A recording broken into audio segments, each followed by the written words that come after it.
The sun in your birth chart is not just a symbol of your personality, it's a solar light within you. Often, the sun sign is seen as the outer personality, the part of you that seeks recognition, identity. It's the part of you that wants validation and visibility.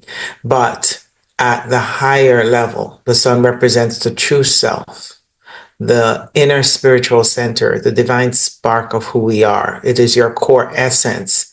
And it's the solar light within us that is trying to become conscious.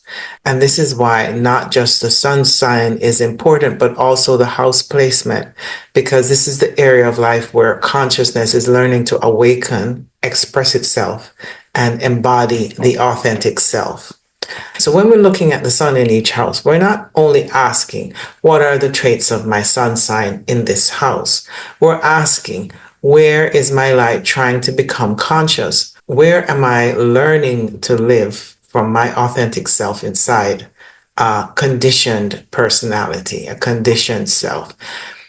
Where does my soul want to shine? And where have I been hiding or proving or identifying with a role instead of embodying my true essence? But before I continue, welcome to Star Wars Astrology. My name is Shari. I am a Western tropical astrologer with a very special interest in shadow work, the esoterics, and astro theology. If this video resonates with you, you're welcome to subscribe, hype, and hit the like button as well as share my videos. All of this helps my channel to grow. I also want to remind you that every Tuesday I host a free shadow work circle at 7 p.m. Eastern, which is 4 p.m. Pacific. If you're interested, you can go to my website at starwellastro.com. I also do offer a free shadow work beginner's guide and a bonus mini course. If you are interested in that, the download is free on my website. And also, I have completed my full shadow work course, The Coherence Method, which is now available on my website. And don't forget that I do offer natal chart readings and one-on-one shadow work guidance for those who would like a more personal approach. You can find everything at starwellastro.com. Before I move into the sun in each sign, I want to share a more esoteric perspective. The sun represents our inner spiritual center. It's our divine spark and it's our core essence. It is the solar light within us that's trying to become conscious through our human experiences.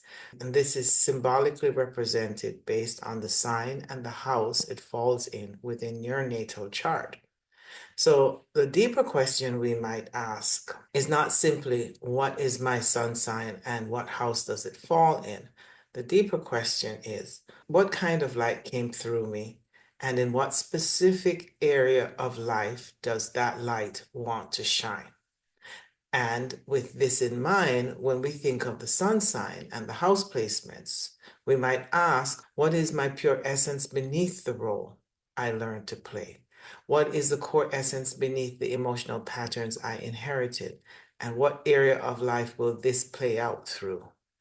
Also, who am I authentically beneath the survival identity, which I call the false self or the conditioned personality?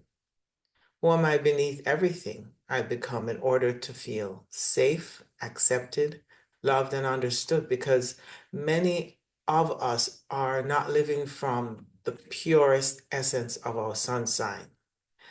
We are living from a conditioned personality. And that's the part of us that's seeking the validation in our daily experiences. But if we turn inwards, we can know our core essence, who we are first, and that is their sun sign. As I said, most of us are not living from the pure expression of the sun sign. And we are also not fully grasping what the house placement is trying to reveal, which is a very specific area of life where that authentic solar expression wants to awaken. Instead, most of us are living through our moon's emotional conditioning and through our ascendant survival role and through our old wounds and family ties and fear and expectations and unconscious identities. And over time, those patterns can become so familiar that we mistake that for who we are. That is what the false self or conditioned personality is. So the sun sign points to something more essential. It shows the inner light trying to become conscious within us. It shows the authentic core of who we are, not the role we play and not the personality's mask, but the living expression of our soul essence. This is the most authentic part of ourselves that we actually have access to while we are in a body, living inside this reality. It's our inner sovereignty. It's our inner authority. It's the solar light within us that reminds us of who we are beneath conditioning, fear, survival, and limitations. As if I haven't gone deep enough, I want to add another layer of depth here without drifting too far off topic. When we look at the planet from a heliocentric perspective, meaning that the sun is at the center of the solar system, we also see that Saturn is the last visible planet. So symbolically, this shows us something very important, that the sun is the center of our existence, because in astrology, it rules the soul, vitality, our life force, and consciousness. But Saturn represents the boundary that contains our solar light within time, in form, through karma, and through physical reality. So Saturn may be the Lord of this reality because Saturn rules time, limitation, structure, and consequences. But the sun is still our inner authority that we possess within ourselves, even inside Saturn's limitation. So it's important that we understand that the sun is the most important luminary body in our astrology chart, as symbolized in the sky. Because without the sun, we would not even know life, we would not know existence. So the sun is central to our existence.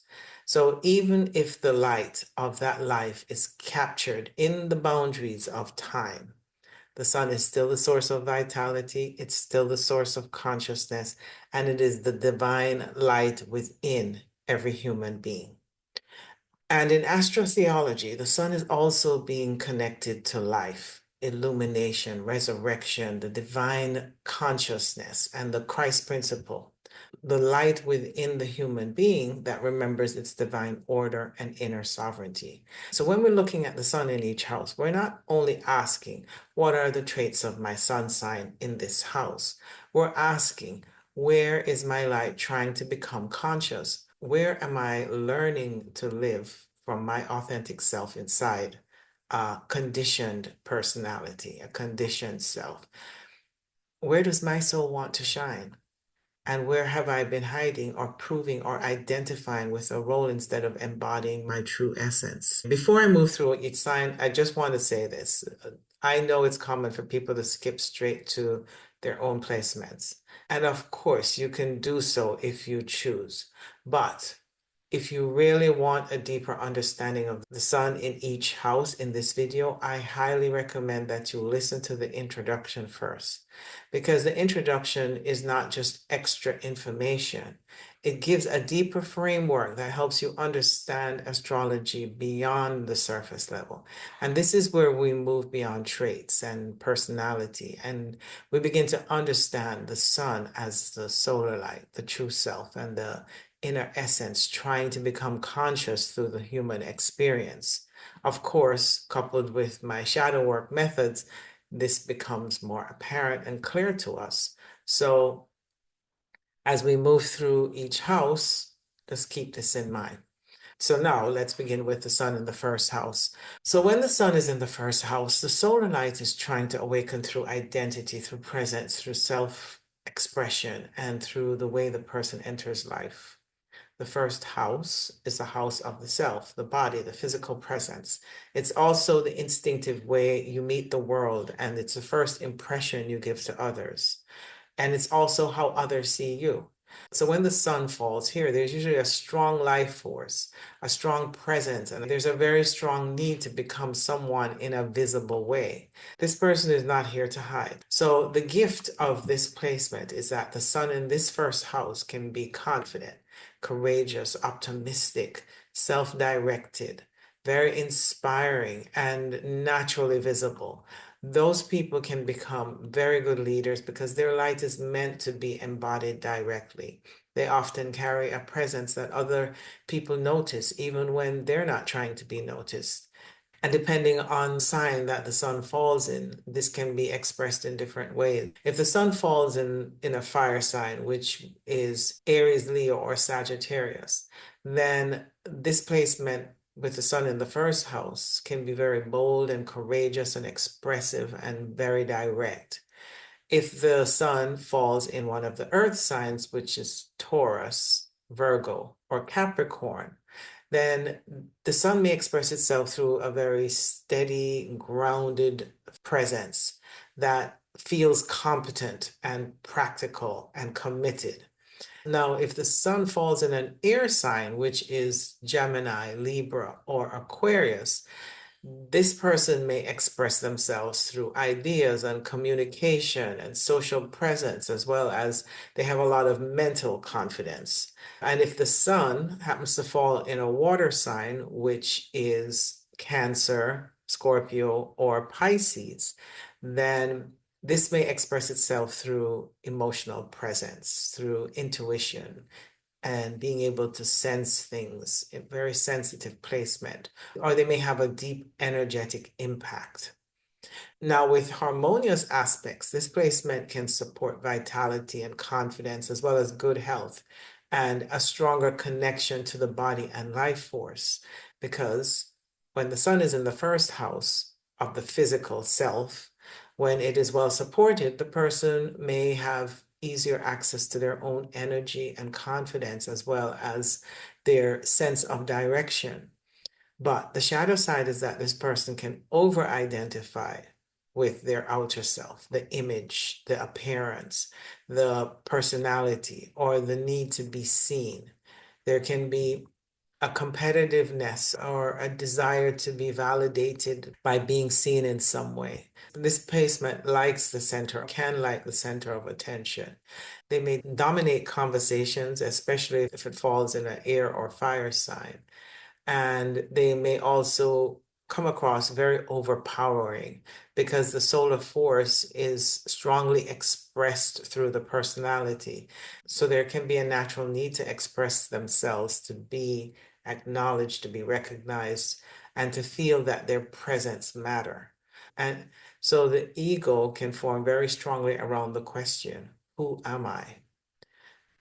But unconsciously, this can become the person who says, do they see me? Do I matter? Am I important? Am I recognized? And this is where the wound can show up because the person may feel like they're not visible enough or they're not valuable enough. And or they may over identify with being confident and independent and strong, as well as attractive and successful and dominant. And depending on the condition of the sun, especially the aspects to the sun, this could either feel natural or overpowering, or it can feel like something the person is constantly trying to prove. So this is also where Saturn can give some information because Saturn's placement in the chart can show where the person feels blocked, limited, judged, or delayed in fully expressing their solar light. But I don't want to go too deeply into Saturn here because this video is about the sun, but you can notice where your Saturn placement is. And I just wanted to mention that because the sun shows where the light is trying to shine, while Saturn shows where the light has to mature or strengthen or become embodied over time. So for the sun in the first house, shadow work is about noticing, am I living from my true self? First of all, what is my true self? And then, am I living from my true self? Am I performing an identity in order to be seen? Am I confident because I know myself or because I'm trying to appear as though I know myself? Am I trying to prove myself because I'm afraid I won't be recognized? Because the sun in the first house is not here to perform confidence. It is here to embody authentic presence. The awakening happens when the person no longer needs to prove who they are. They no longer need to dominate the room, to perform strength, to constantly seek recognition in order to feel real. And that can actually be how the sun in the first house expresses itself when it doesn't understand that a deeper recognition within oneself needs to happen so that the real confidence of who they are shines through and not from a place where there's an attempt to try to become something. So once this happens, they can begin to stand in their own light naturally. They can become aware. They can become aware without becoming self-absorbed. They can become visible without needing validation. They can become a leader, not because they're trying to be above everyone else, but because they've learned how to inhabit themselves fully. So the deeper question for the sun in the first house is, am I living from my true self or am I performing an identity in order to be seen? And when this placement awakens, the person becomes a living expression of solar presence. Their gift is not just confidence, their gift is embodiment.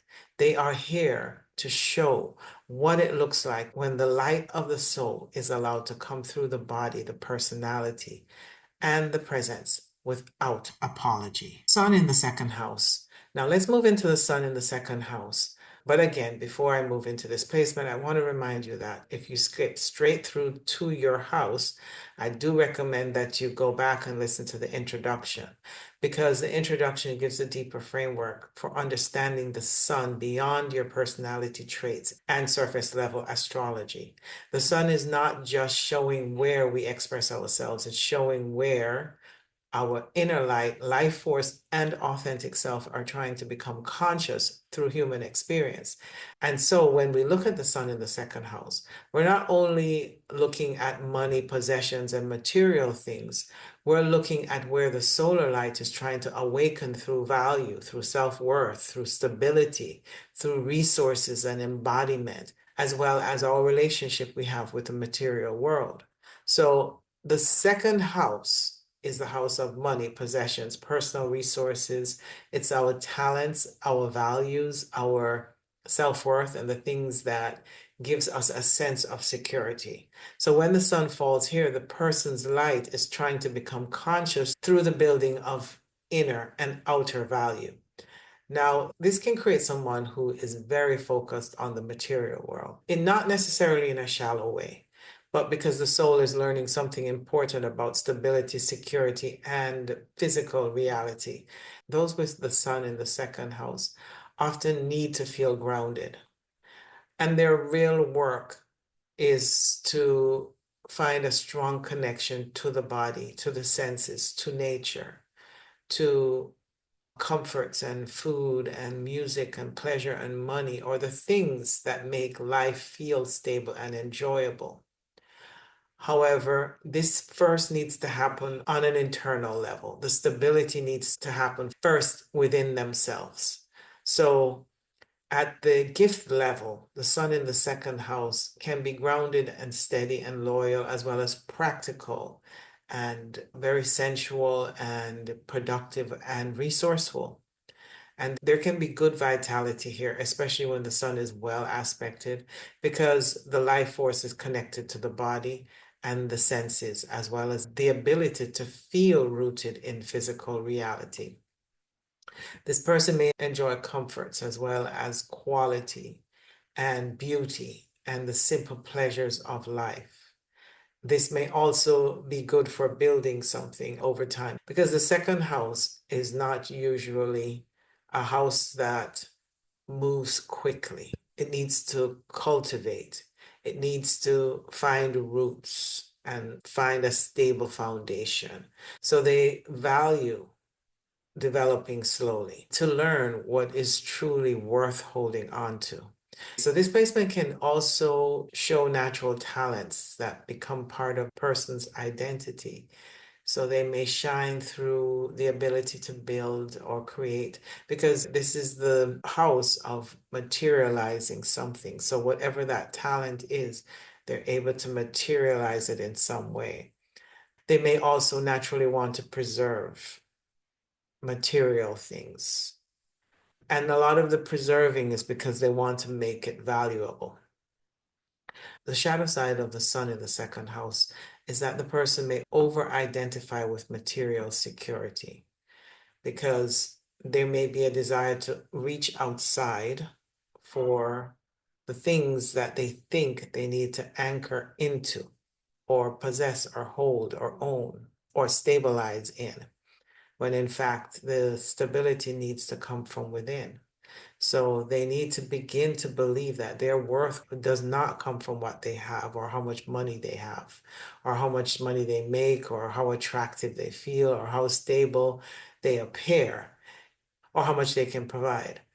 So the ego can form around the question, what do I have? But underneath the deeper question around how they feel is, do I feel valued? Do I feel secure? Am I enough instead of do I have enough? Can I trust myself to survive? And this is where the wound can show up because the sun in the second house, the person may seek recognition through owning things, through possessions, through appearance, through status, through talent, through material achievements. Their confidence may come from feeling stable, and they may feel unstable when they have less money or less comfort, less security. It feels threatening. And because of this, there can be this huge fear of loss or loss of anything, loss of possessions, loss of a relationship, loss of pleasure, not having enough. And this fear can even happen even if there's no external proof. So they may just feel that they're not valuable enough. And this also is where Saturn can give some information because Saturn's placement in the chart can show where the person feels limited and delayed or restricted or tested around security and confidence and self-worth and money. So if Saturn is challenging the sun or is strongly connected to the second house, there may be lessons around lack, security, financial scarcity, or responsibility, or delayed confidence, or having to build self-worth slowly over time. They may feel blocked and restricted. But Saturn is not only limitation, Saturn is also showing maturity. So with this placement, Saturn may show where the person has to stop looking for worth through external proof and begin building something real from the inside. And I know this is something that is going to get overlooked, but the real building needs to start on the inside. The enoughness need to be discovered on the inside first, because the sun shows where the light is trying to shine, but Saturn shows where the light has to become disciplined, grounded, and embodied through time. So with the sun in the second house, shadow work is about noticing. Am I living from true value? Am I trying to prove my worth through what I have? Do I feel worthy because I know myself? Am I gaining my worth by getting to know myself? Or do I feel worthy when I have material things, the things I desire, success or financial stability? Because the sun in the second house is not here to worship material things. It is here to spiritualize the material world. It is here to learn that the body, the senses, the sensations we feel in our body, money, resources, physical life are all part of the soul's experience of this reality. And the awakening happens when the person realizes that self-worth doesn't come from possessions, income, beauty, comfort, or external stability. Those things can support life, but they're not the source of the person's light. The real work is learning to become rooted in your own inner value. And this is where the placement awakens and the person becomes deeply grounded in who they are. They are they can enjoy comforts without becoming controlled by it. They can build wealth without becoming identified with it. They can appreciate beauty without needing to be defined by it. They can create stability in the outer world, have all the material possessions that they need to feel comfortable, but still have real stability in themselves. So, The deeper question of the sun in the second house is, am I living from my true worth, or am I trying to become valuable through what I possess, what I produce, or what makes me feel secure? And when this person awakens to this realization, the person becomes a living expression of embodied value. Their gifts are not just material success, the real gift is inner worth. They're here to show what it looks like when the solar light becomes grounded in the body, rooted in the true self, and expressed through a life that reflects true value from the inside out. So, sun in the third house. Now, let's move to the sun in the third house. But again, before I move into this placement, I want to remind you that if you skip straight through to your sun sign, I do recommend going back and listening to the introduction, because the introduction gives the deeper framework for understanding the sun beyond the personality, the traits, or surface level astrology. The sun is not just showing where we express ourselves, it's showing where our inner light, our life force, and our authentic self are trying to become conscious through human experience. So when we look at the sun in the third house, we're not only looking at communication and learning and siblings or our local environment. We're looking at where the solar light is trying to awaken through the mind, through the voice, through perception, language, learning, and the way the person shares their light with the world around them. So the third house is the house of communication, early learning, it's siblings, it's the neighbors, it's short distance travel and the local environment, as well as your everyday mind or your mindset. So when the sun falls here, the person's light is trying to become conscious through expression. And this is the placement where the person can have a strong need to speak, to write, to share, to teach, to explain, to ask questions.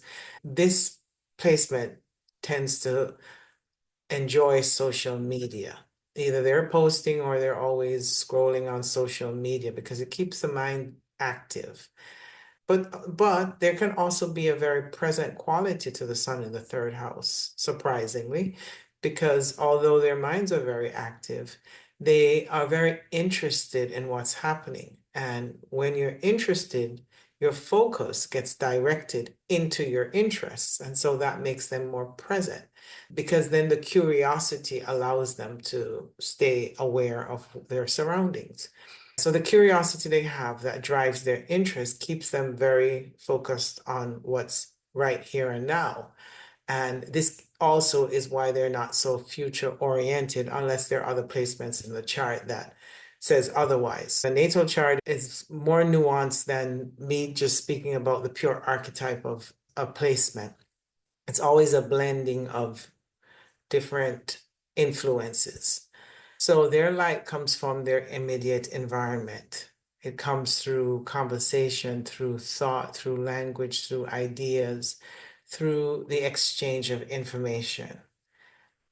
At the gift level, the sun in the third house can be very expressive. They can be intelligent. They can be very observant because they're curious and interested. And also, they're very adaptable and communicative and mentally alive. So, there can be a natural teaching ability here, or at least the potential to share knowledge in some form. This does not always mean teaching in a formal classroom. It can be teaching through speaking, through writing, through storytelling, through social media, through conversations, through community, through content creation, or simply helping other people understand something more clearly. So these people often love to learn, and many times they also love to lead through what they already know. So they may shine through their words or through their ideas, or they may shine through their ability to connect and communicate one thing to another in a way that others can receive it. They may also enjoy travel, especially local travel or movement within the immediate environment.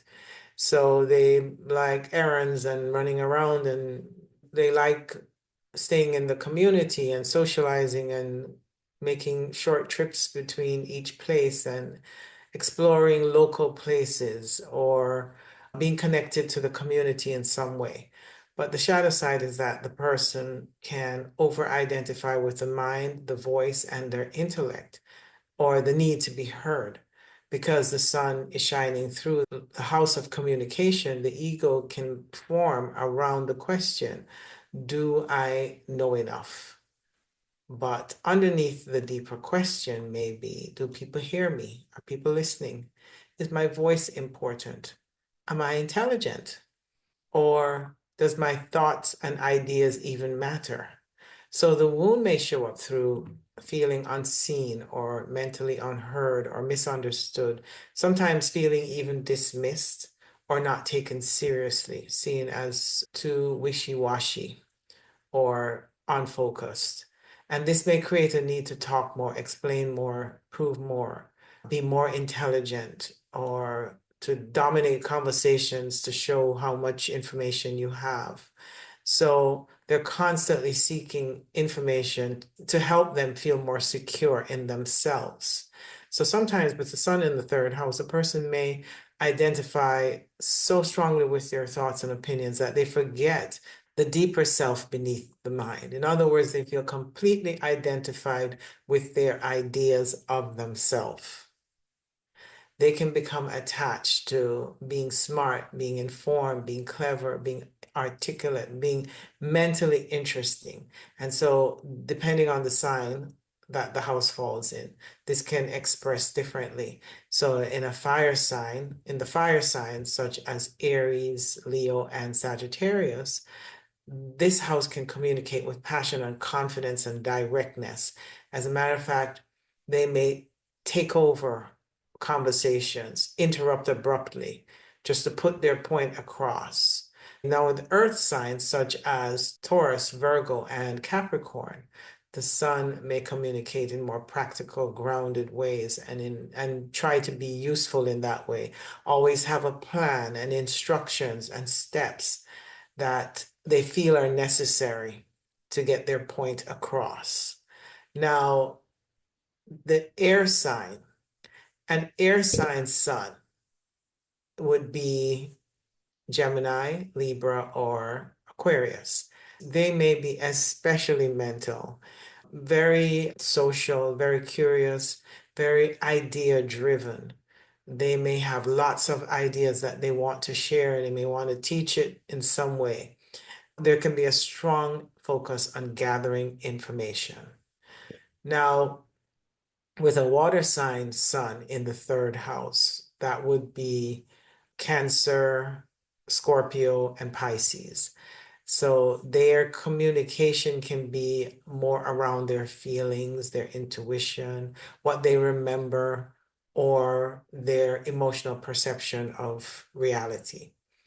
But this is also where Saturn can give more information because Saturn's placement in the chart can show where the person feels blocked, delayed, judged, or restricted in expressing their thoughts, speaking their truth, learning or trusting their own intelligence. So if Saturn is challenging the sun or strongly connected to the third house, there may be lessons around confidence, around communication, or being judged or feeling silenced or difficulty in early learning or feeling like their voice doesn't matter. But Saturn is not only limitation, Saturn shows maturity. So with this sun, Saturn may show where the person has to develop discipline with the mind, responsibility with the words, find structure and organization in their ideas, as well as maturity in how to communicate with light because the sun shows where the light is trying to shine, but Saturn shows where the light has to become focused, grounded, and strengthened over time. So for the sun in the third house, shadow work is often about noticing, am I living from my true voice? Am I trying to prove who I am through my intellect or being more interesting or trying to prove that I'm worth being listened to? Or am I speaking from my authenticity? What is authentic to me? Am I speaking from my authenticity, or am I speaking from the need to be heard, validated, or mentally recognized? But the sun in the third house is not here to simply collect information. It is here to bring light to the mind. It is here to use language as a vehicle for consciousness. So the awakening happens when the person no longer needs to prove their intelligence or dominate the conversation in order to feel important or share every single idea they have. They begin to trust their own mind without needing constant confirmation. They learn to listen as much as they can speak. They learn to communicate in a two-way dialogue where the other person's interest is being heard. They're not just spewing out information to show what they have already learned. They're allowing their light to move through the words in a way that create understanding. When this placement awakens, the person becomes the messenger of solar consciousness. Their gifts is not just communication, their gift is illumination through language. They're here to show what it looks like when the light of the soul moves through the mind, the voice, and the words they're using to make meaning of the world. Sun in the fourth house. Now let's move to the sun in the fourth house. But again, before I move into this placement, I want to remind you that if you skip straight through to the sun house, I do recommend going back and listening to the introduction, because the introduction gives the deeper framework for understanding the sun beyond the personality, the traits, and the surface level astrology. So the sun is not just showing where we express ourselves. It is showing us where our inner light, our life force, and our authentic self is trying to become conscious through human experiences. So when we look at the sun in the fourth house, we're not just only looking at home, family, the mother, ancestry, or private life. We're looking at where the solar light is trying to awaken through inner security, through emotional roots, through the family patterns and ancestry, as well as the foundation of the self. So the fourth house is the house of home, family, your roots, your foundation, your ancestry, your childhood conditioning, and your private inner world. So when the sun falls here, the person's light is trying to become conscious from the inside out. It is not always a placement that needs to be seen publicly in the same way as some of the other houses. But with the sun in the fourth house, the person often feels most like themselves when they're at home in their private setting, when they're surrounded with the people that they consider to be family. So there can be a strong need for emotional safety, for privacy, and for inner rootedness. These people may prefer to disconnect from the outside world at times, but not necessarily because they're antisocial, but because their energy wants to return inwards. It wants to return to the space that feels safe and comfortable and familiar, and where they feel emotionally connected.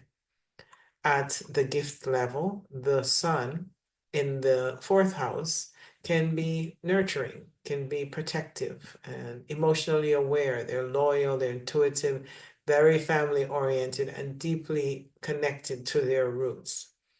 There can be a strong connection to the mother figure or the family line or the homeland or your ancestry or your emotional atmosphere of the home.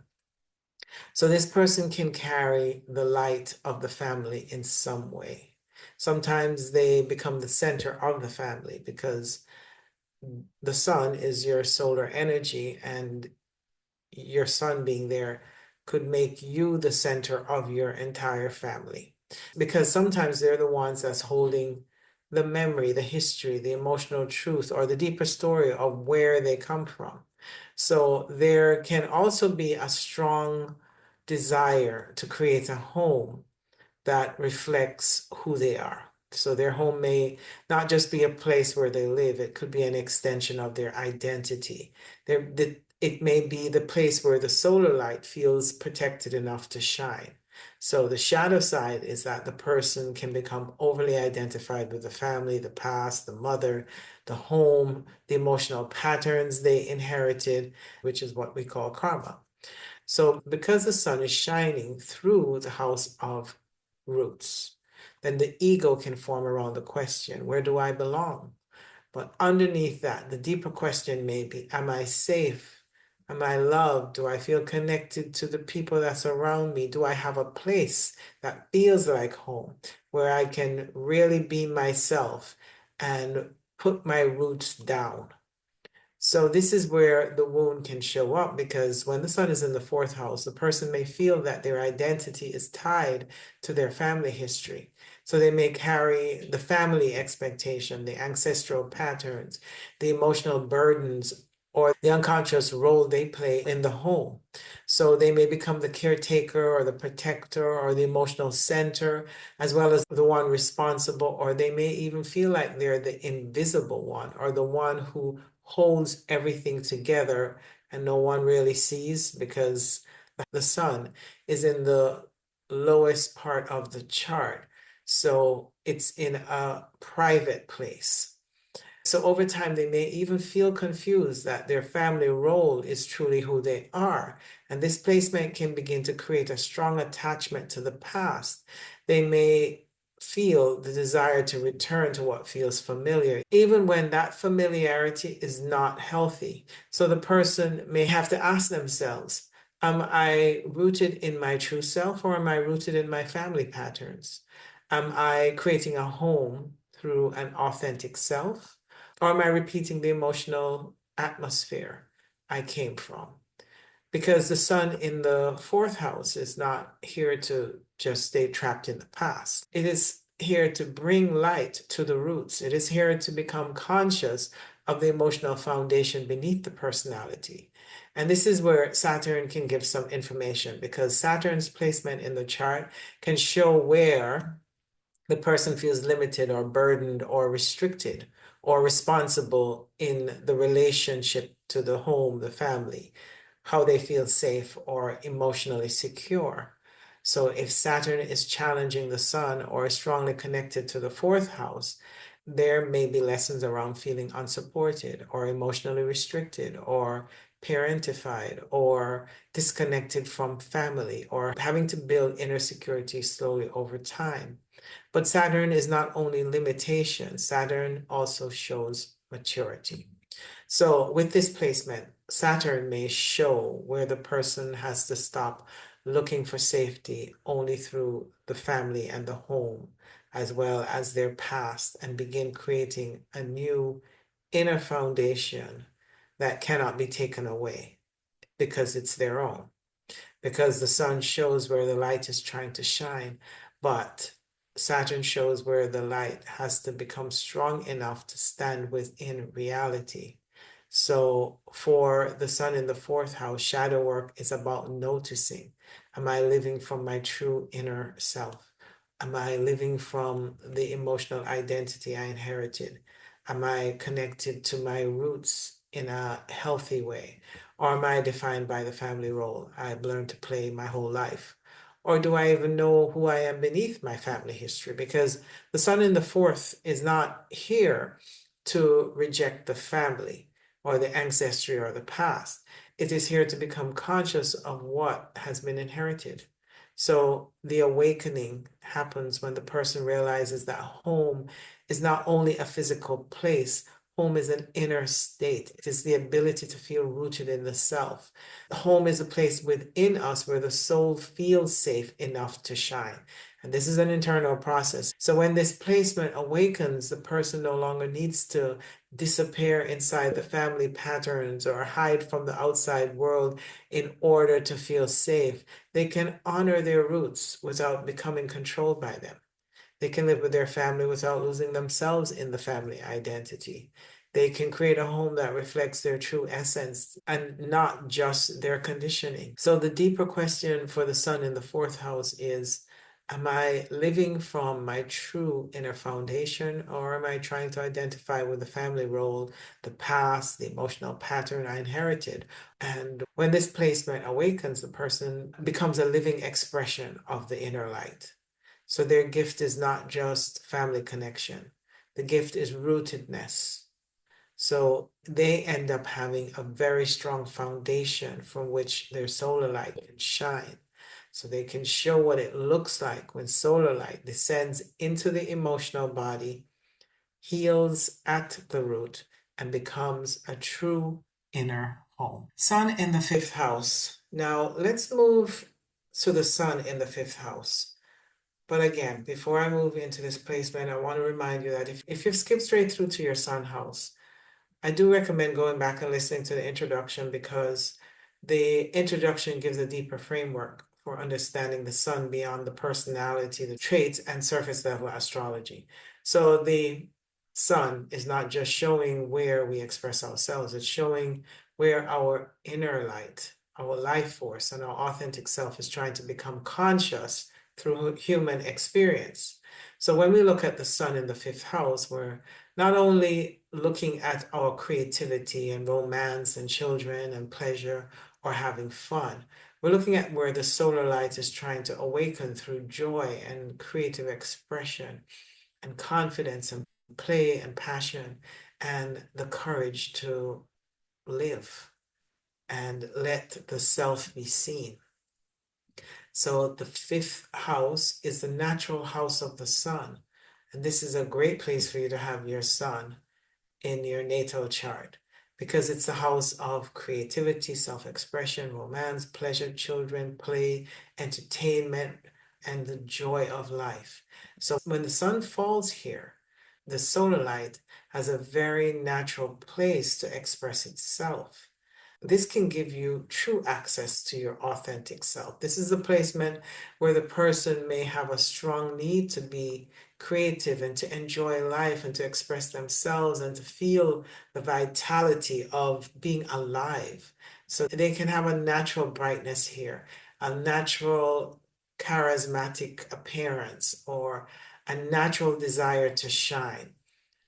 At the gift level, the sun in the fifth house can be highly creative, can be highly gifted, can be so talented and expressive, also playful and passionate and romantic and confident and full of life. This person often has natural leadership qualities because their light comes from through inspiration, through creativity, and through their own self-expression.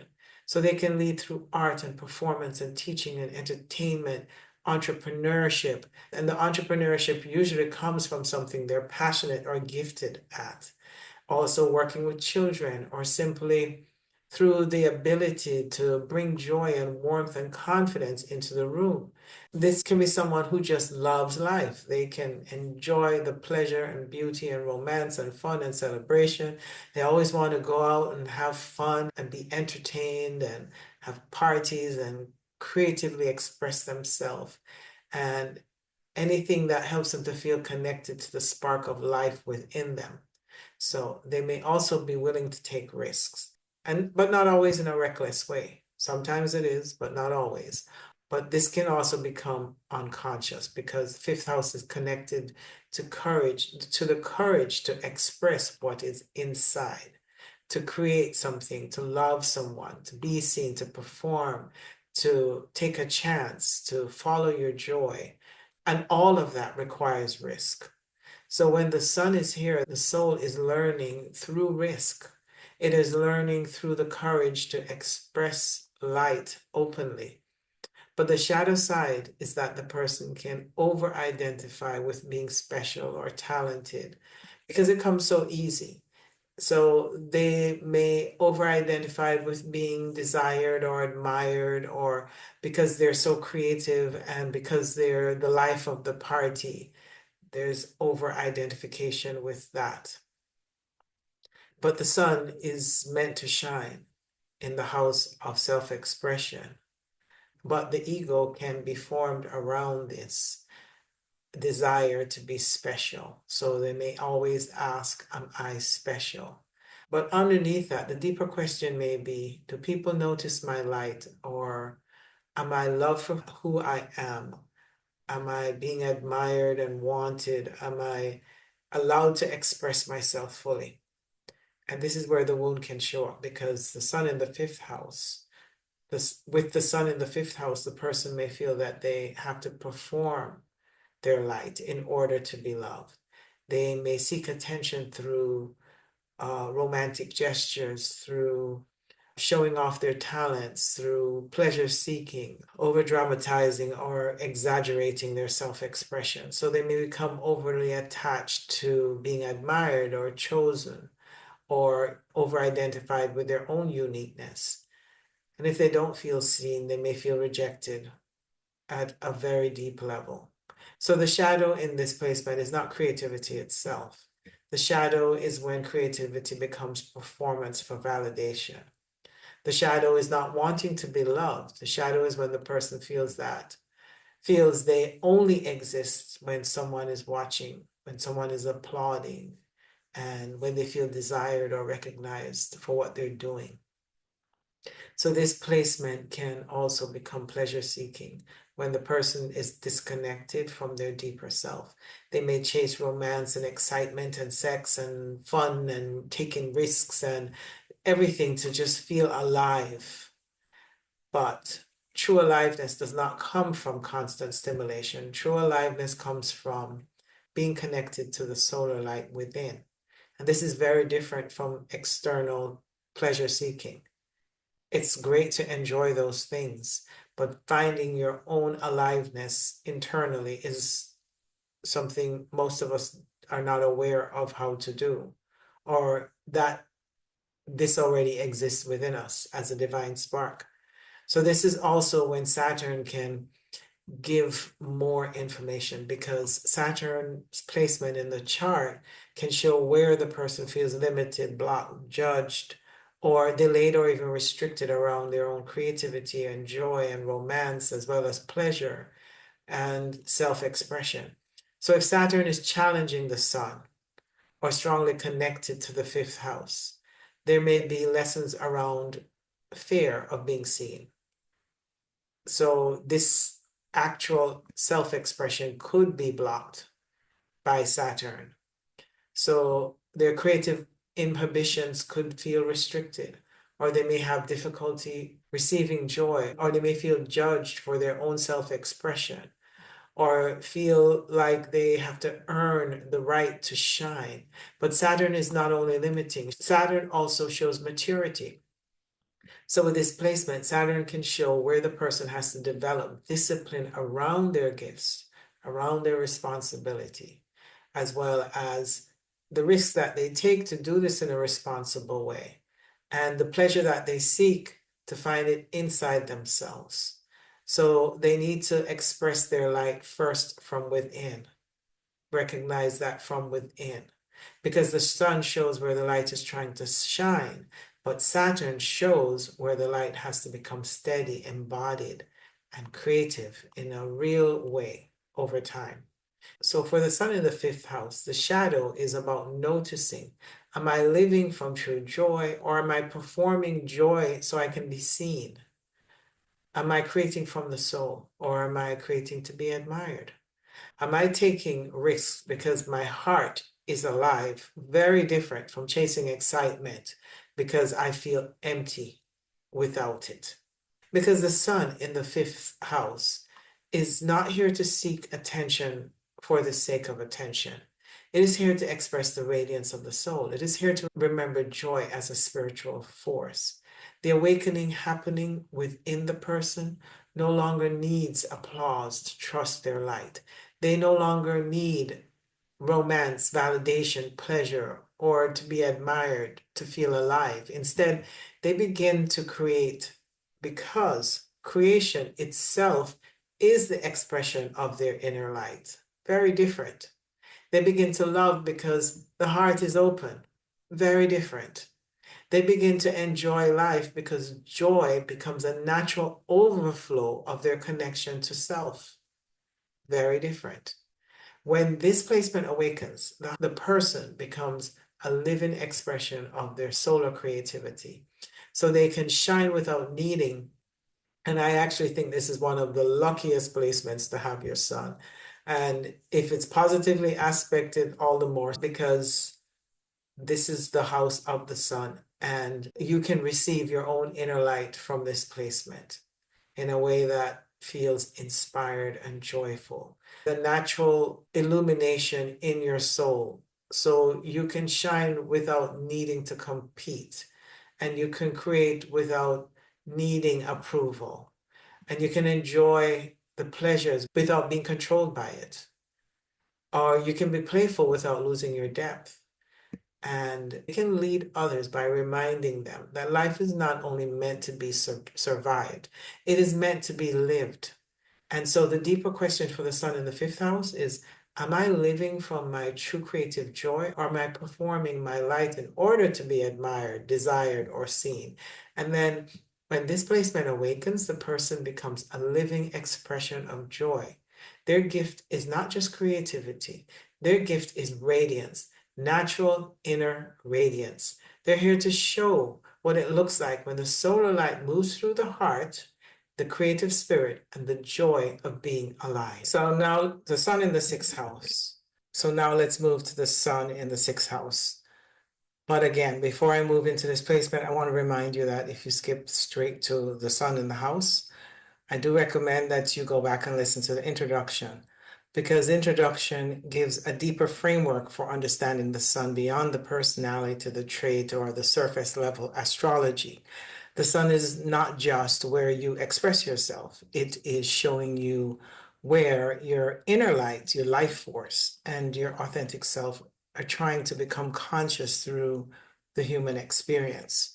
So when we look at the sun in the sixth house, we're not only looking at work, health, daily routines, habits, service, or our daily responsibilities. We're looking at what the solar light is trying to awaken through the way we care for the body, organize our daily lives, refine ourselves in some way, or bring consciousness into our everyday reality. So the sixth house is the house of health, work, routines, habits, service, discipline. It's our daily responsibilities, and it's the relationship between the body and the life we're living. So when the sun falls here, the person's life is trying to become conscious, and this through daily practice. And this is not a placement that shines through dramatic visibility. It often shines through consistency, through being useful, to being of service, through some kind of improvement or dedication, or being able to share a skill or the ability to bring order to life. So at the gift level, the sun in the sixth house can be practical, it can be helpful, it can be very health conscious, very disciplined, observant, hardworking. They have a way of being very humble and also deeply devoted to becoming better at what they do. These people have a strong focus on health, vitality, wellness, food, exercise, healing, work routines, and we're willing to do the mundane routines as well as the daily habits that support the body. Because the sun rules vitality and life force, when it falls in the sixth house, there is often an important connection between the person's energy and their daily rhythm. So their vitality may be strongly affected by their habits. Their body may respond very clearly to stress when things are not in order, or when there is a poor or inconsistent routine, or when the work environment doesn't support their own well-being. So for the sun in the sixth house, health is not separate from consciousness. The body becomes one of the places that the solar light is trying to become conscious. This person may have to learn how to listen to the body, respect the body, create daily routines that support their life force instead of draining it. There can also be a strong desire to be useful. These people often want to contribute in a very practical way, a very useful way. They may shine through some type of service or healing work, or being able to perform daily tasks or problem solving, as well as organizing and skill development, and also being very helpful with helping others to improve their lives. So they may not always need the spotlight, but they do need to feel that what they are doing is purposeful and useful in some way. So their light comes through the work that they do and refine over time. And it comes through their own devotion to whatever it is that they see as a daily practice. Or it also comes through the small things they do to be helpful in their day to day lives. But the shadow side is that the person with the sun in the sixth house can over identify with being useful or productive, or also being needed, or being healthy, or overly organized or overly responsible. And this can become a burden at some level if you are trying to do this in a way that feels like you're seeking perfection in this way. So, because the sun is shining through the sixth house of work and service, the ego can form around the question, am I useful? But underneath that, the deeper question might be, am I enough if I'm not being productive? Am I valuable if I'm not helping? Can I rest without feeling guilty? Do I have to seek perfection in order to feel worthy? And this is the wound that can show up because the sun in the sixth house, the person may feel that their identity is tied to how well they function, how much they do, how much they can serve, how much they can improve themselves and others, another person's life. So they may become overly fixed on fixing themselves, fixing others, fixing their body, fixing their routine, fixing the details of life. And while self improvement can be a gift, it can also become a shadow when the person can feel that they're never good enough as they are. So, this placement can also bring sensitivity around health and vitality. Sometimes the body becomes the messenger with this placement. So, if the person is living out of alignment, overworking, suppressing emotions, or constantly serving others while ignoring themselves, the body may begin to speak through fatigue, stress, tension, or some sort of imbalance. So the sun in the sixth house has to learn that the body is not the enemy. The body is part of the path. The body reveals where daily life is either supporting the light or draining the light. And this is where Saturn can give more information because Saturn's placement in the chart can show where the person feels limited, they feel burdened or restricted or delayed or over responsible around work, health, service, discipline, or their daily routine. So, if Saturn is challenging the sun or strongly connected to the sixth house, there may be a lesson around overworking, a strong sense of duty, health limitations, perfectionism, feeling criticized, or feeling like rest has to be earned. But Saturn is not only limitation, Saturn shows maturity. So, with this placement, Saturn can show where the person has to create healthier structure, stronger boundaries, and a more sustainable routine that is not so draining and taxing on the body because the sun shows where the light is trying to shine. But Saturn shows where that light can be disciplined, grounded, and protected over time.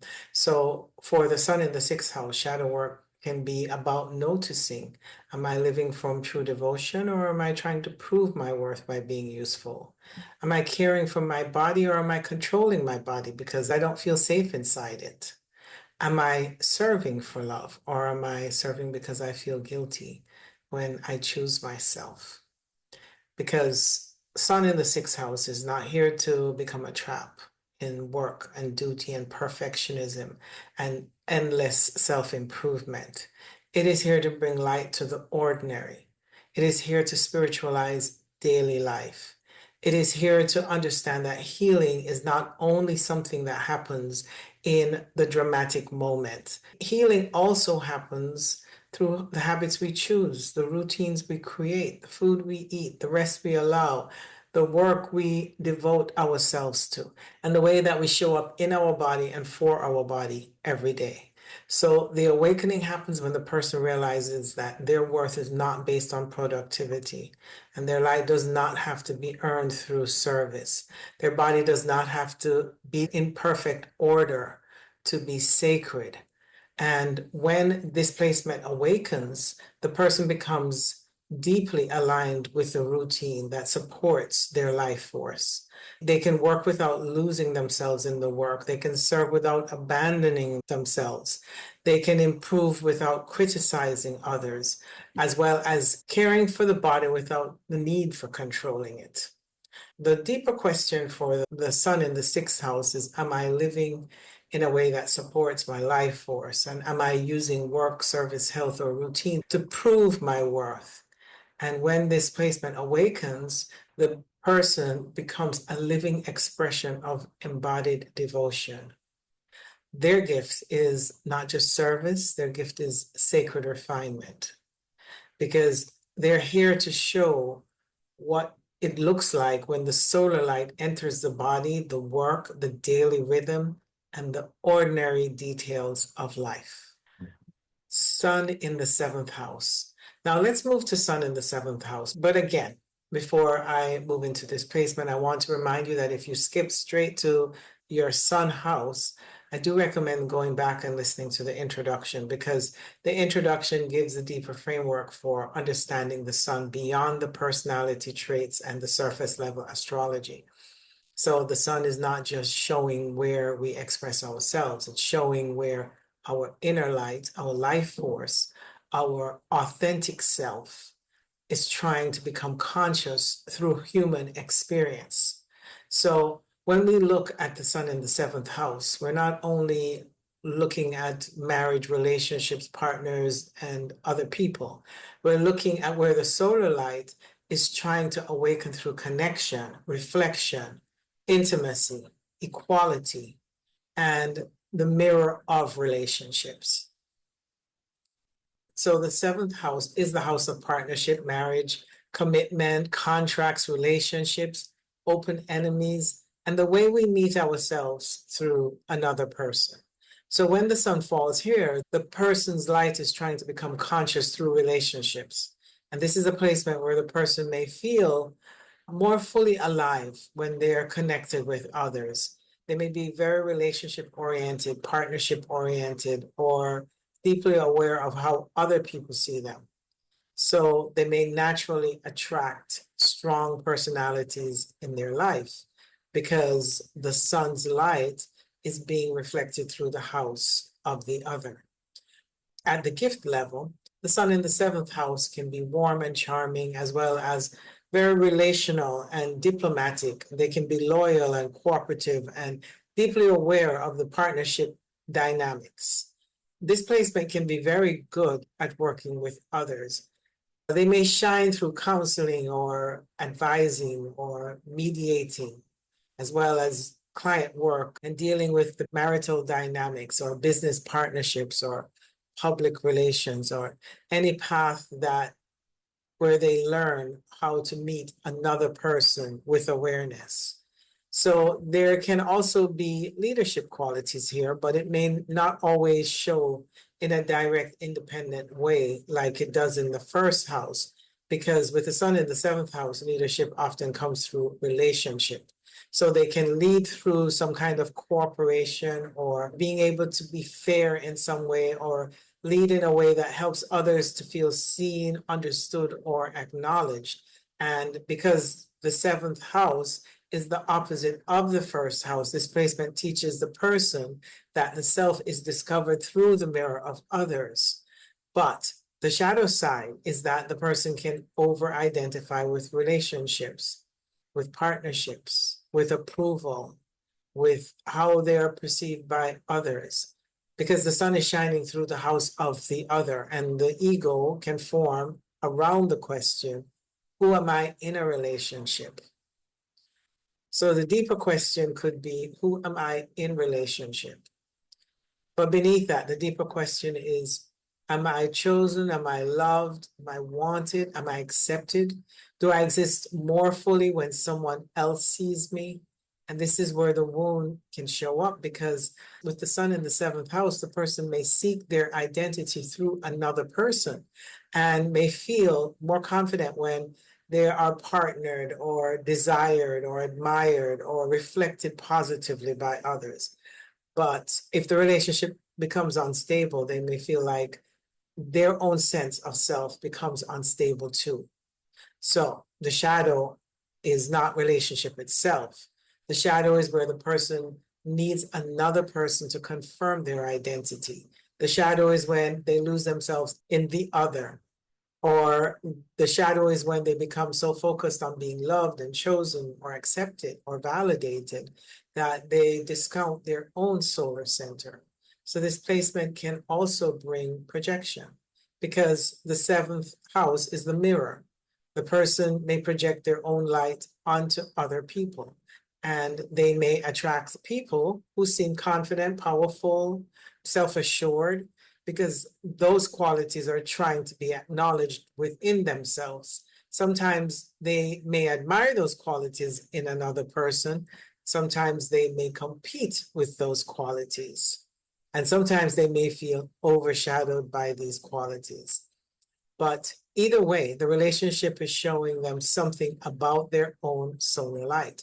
This is when Saturn can give more information, because Saturn's placement in the chart may show where the person feels limited, delayed, tested, or burdened in relationships, commitments, trust, equality, or a partnership.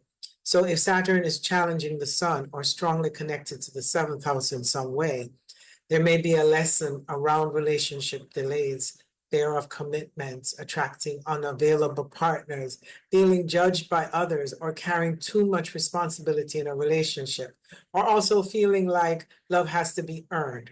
But Saturn is not only limitation, Saturn shows maturity.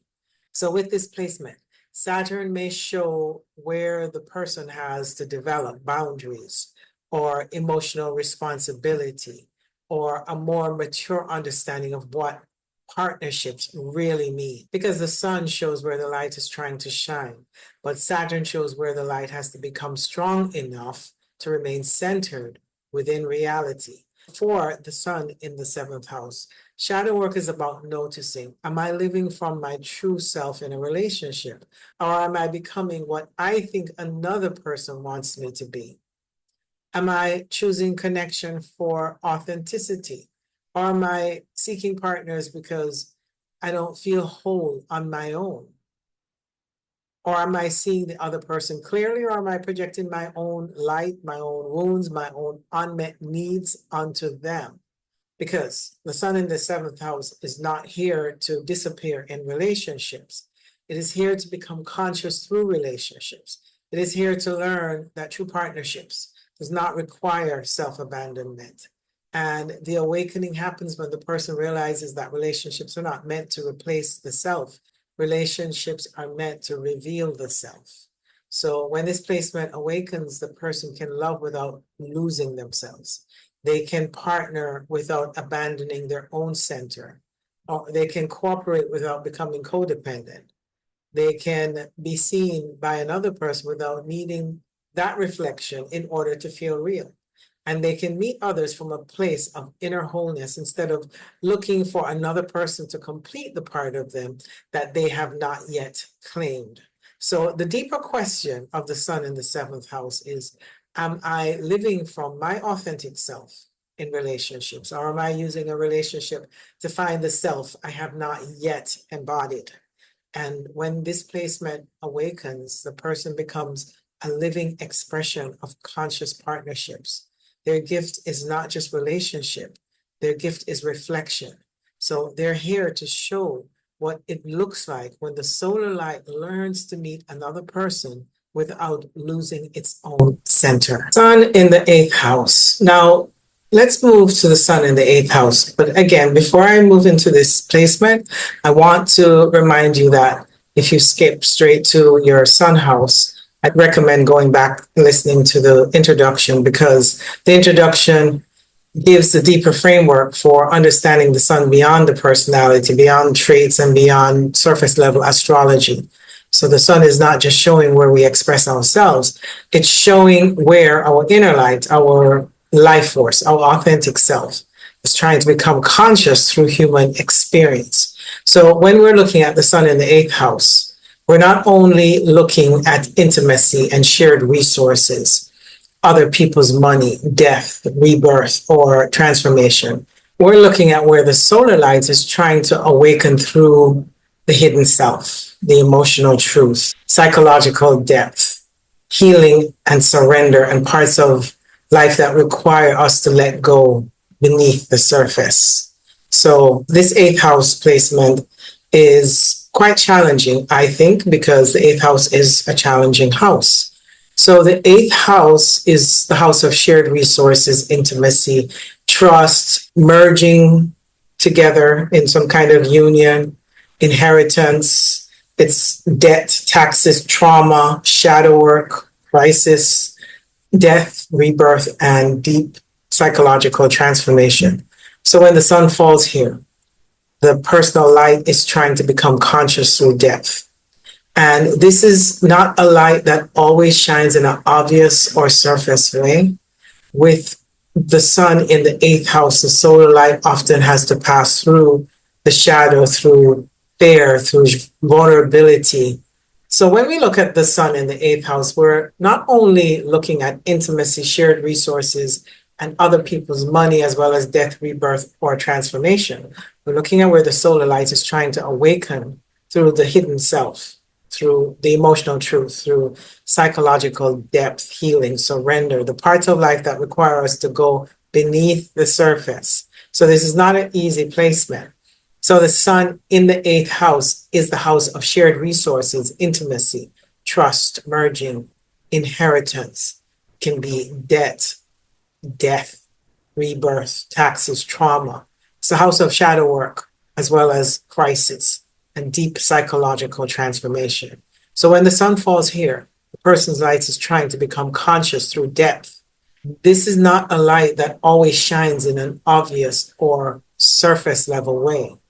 So with the sun in the eighth house, the solar light often has to pass through shadow, through fear, through vulnerability, through emotional intensity and deep inner transformation before the person fully recognizes who they are. So if you have chosen this placement as a soul, you chose a challenge. So at the gift level, the sun in the eighth house can be powerful, can be intuitive and perceptive and emotionally intense, as well as able to heal on an emotional level, be able to make contact with their wounds in a way that most might not be able to. They also have the magnetic draw or power within them. They can be very private, and also this is the house of deep transformation, death and rebirth. So these people often have the ability to naturally see beneath the surface.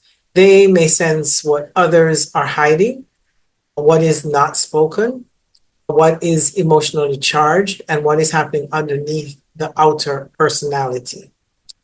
So there can be a natural gift for psychology or shadow work or healing or some kind of crisis work or energy work or occult studies, astrology, trauma healing, anything in investigation, research, or anything that requires depth and emotional honesty.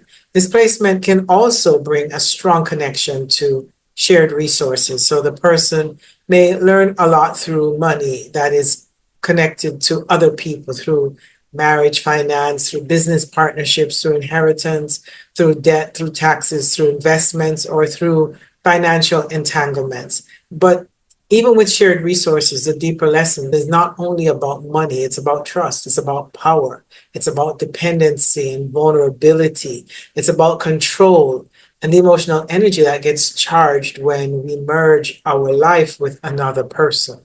Because the eighth house is not just what we share materially, it's also about what we share emotionally, energetically, sexually, psychologically, and spiritually. And that's why this is such a deep placement.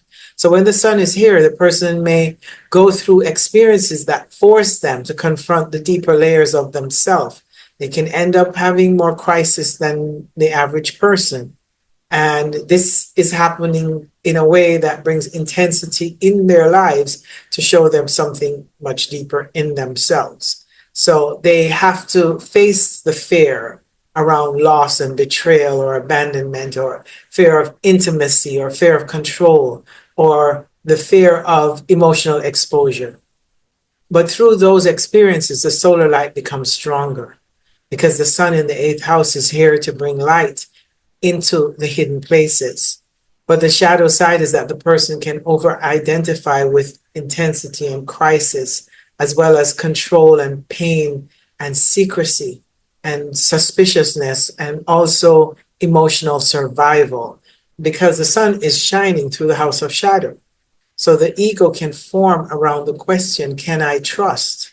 But underneath that, the deeper question may be, am I safe to surrender? Is it okay for me to be vulnerable? Can I merge with losing power?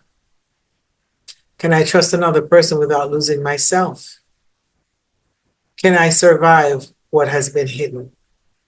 And this is where the wound can show up. Because with the sun in the eighth house, the person may feel that life is not safe unless they are in control. They may hide their true self because being fully seen may feel dangerous, even if they don't understand why. They may attract intense relationships and power struggles and emotional entanglements and financial dependencies or experiences that bring unconscious fears to the surface. Sometimes they can confuse intensity with intimacy, and they may think that because something feels deep, consuming, magnetic, or painful, that it can be love or truth or transformation. But the eighth house teaches discernment. Not everything needs to be intense when healing. Not every emotional bond is intimacy. Not every crisis is transformation. And also, not every shared connection is safe to merge with. So this is where Saturn can give more information because Saturn's placement in the chart can show where the person feels limited, blocked, fearful, burdened, or tested around who they can trust, around intimacy, around shared resources, around emotional vulnerability, or around transformation. So if Saturn is challenging the sun or strongly connected to the eighth house, there may be lessons around fear of intimacy or financial responsibility or difficulty trusting others, or there can be inherited burdens or feeling emotionally repressed or feeling like surrendering is unsafe. But Saturn is not only limitation, Saturn also shows maturity. So, with this placement, Saturn can show where the person has to develop emotional boundaries, financial responsibility, and a mature relationship with power, trust, and vulnerability. Because the sun shows where the light is trying to shine. But Saturn shows where the light has to become strong enough to face reality without collapsing into fear. So for the sun in the eighth house, shadow work is about noticing, am I living from my true power or am I living to control life because I don't feel safe? Am I allowing intimacy or am I hiding behind secrecy, fear, or emotional defenses? Am I sharing resources from trust and maturity, or am I merging from fear, dependency, and survival? Because the sun in the eighth house is not here to stay trapped in shadow. They're here to illuminate the shadow. And this placement is here to bring consciousness into the hidden places. They're here to transform pain into wisdom, fear into power, and survival into deeper inner knowing. And the awakening happens when the person realizes that true power does not come from control. True power comes from consciousness. True healing does not come from avoiding the darkness. It comes from bringing light into what has been hidden, repressed, feared, or inherited. So when this placement awakens, the person becomes deeply healing and magnetic and emotionally powerful. They can enter the depths without being consumed by them. They can share with others without losing themselves. They can be intimate without abandoning their own power. They can work with shared resources without becoming trapped in fear and dependency or control. And they can transform without needing crisis to force the transformation. So the deeper question for the sun in the eighth house is, am I living from my true power? Or am I still identified with fear and crisis and emotional survival? And when this placement awakens, the person becomes a living expression of transformational light. There's a gift in not just intensity, but there's the real gift is in healing. And they're here to show what it looks like when the solar light enters the shadow and reveals what's hidden and turns emotional truth into power, wisdom, and transformation. So, Sun in the ninth house. Now, let's move to Sun in the ninth house. But again, before I move into this placement, I want to remind you that if you skip straight to your Sun house, I do recommend going back and listening to the introduction, because the introduction gives a deeper framework for understanding the sun beyond the personality, the traits, and the surface level astrology. So the sun is not just showing where we express ourselves, it's showing where our inner light, our life force, and our authentic self is trying to become conscious through human experience. So when we talk about the sun in the ninth house, we're not only looking at travel and higher education or religion or philosophy or teaching or publishing or belief systems. We're looking at where the solar light is trying to awaken through wisdom and truth and meaning and faith and expansion and the search for a higher understanding of life. So the ninth house is the house of higher learning, spirituality, religion, philosophy, long distance travel, foreign culture, law, publishing, teaching, wisdom, and the beliefs that shape how we understand reality. So when the sun falls here, the person's light is trying to become more conscious through the search for truth.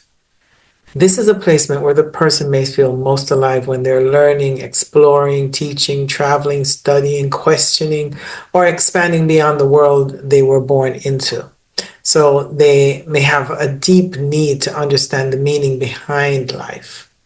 They may not be satisfied with the surface lesson answers. So they may want to know why things happen, understand the bigger picture, connect to the human experience or something larger.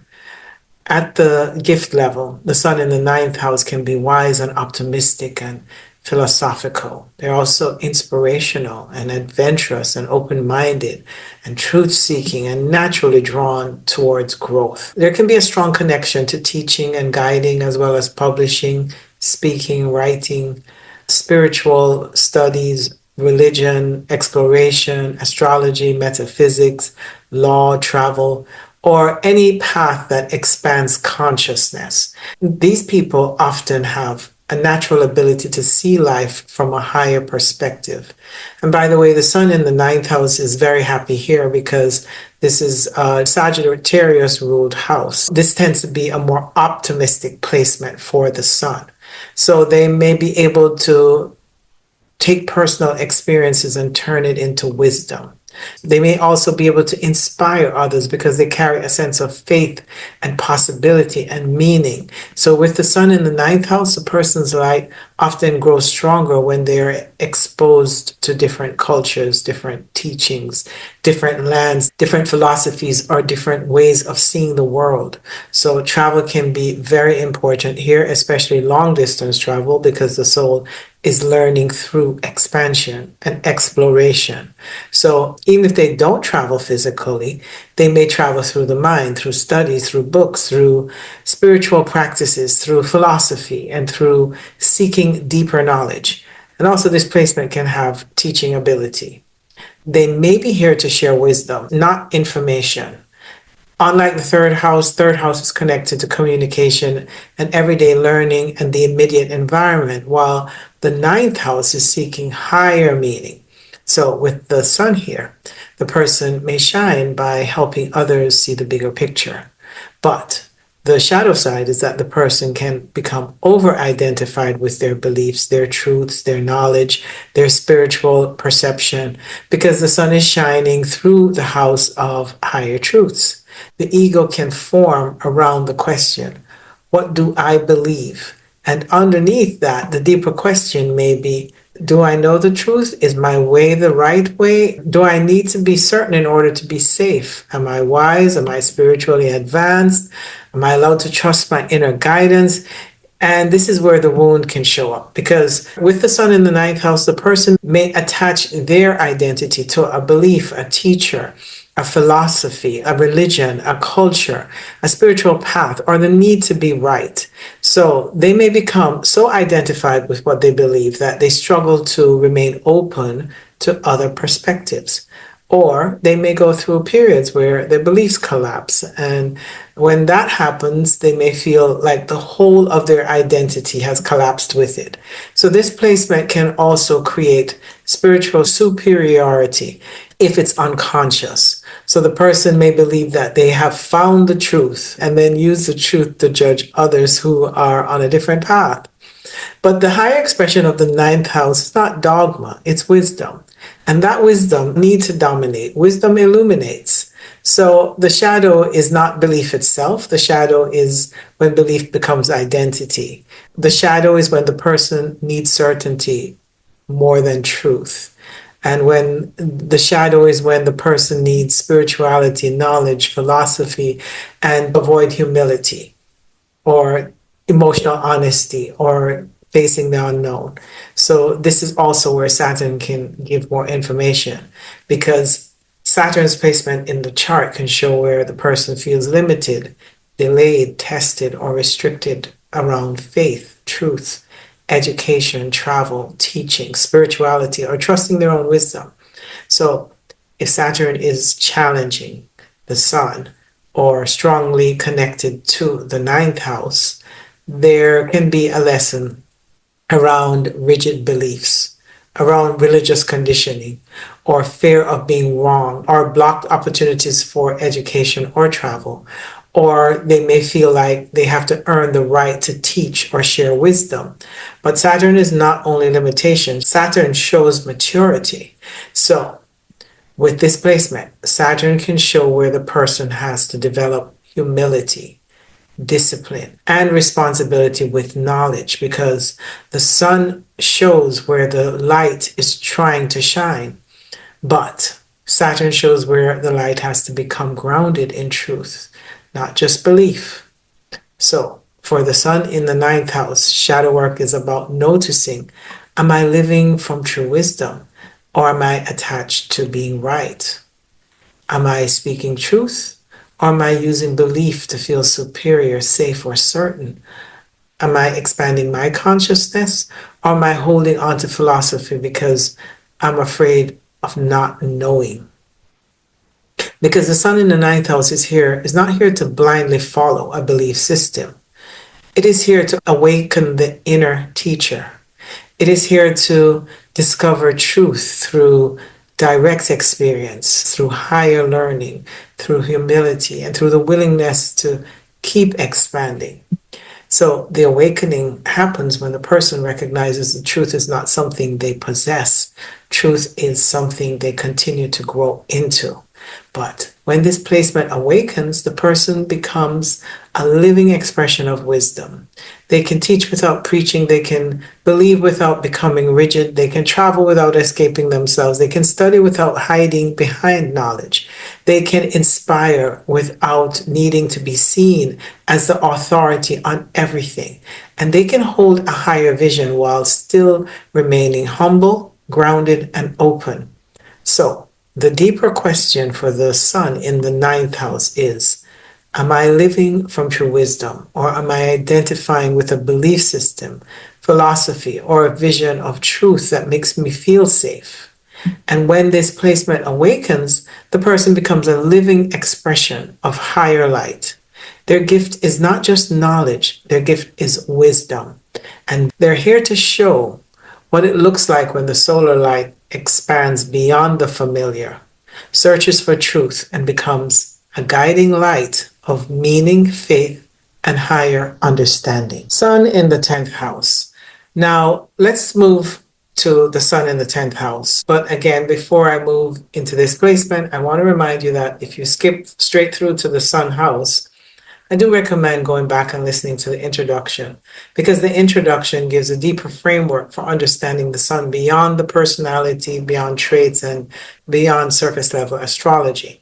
So the sun is not just showing where we express ourselves, it's showing where our inner light, our life force, and our authentic self is trying to become conscious through human experience. So when we look at the sun in the 10th house, we're also looking at career, success, status, reputation, authority, or public recognition.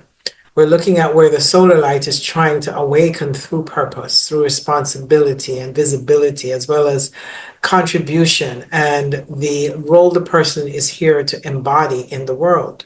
So the 10th house is the house of career, public life, reputation, status, our authority, achievements, legacy, and the way we're seen in the world at large. So when the sun falls here, the person's light is trying to become conscious through visibility and purpose. And this is a placement where the person is often meant to be seen in some way. They may feel a strong pull towards achievement, leadership, public recognition, success, or becoming known for something meaningful. So even if private in other parts of the chart, there is usually some part of them that feels called to make an impact in the outer world. So at a gift level, the sun in the 10th house can be ambitious and responsible. They're very capable and focused, as well as they can be respected but also authoritative, hardworking, and purpose-driven. So these people often have natural leadership qualities because their light is trying to express through public contribution. They may shine through career, business, leadership, teaching, management, public work, entrepreneurship, politics, or healing work, or any path that where they become known for what they bring into the world. So there can be a strong desire to build something that lasts, such as a name or reputation or a body of work or even a legacy or a life that feels meaningful because it has taken form in the outer world. This placement often has a relationship with authority. Sometimes the person becomes the authority, but sometimes they struggle with authority.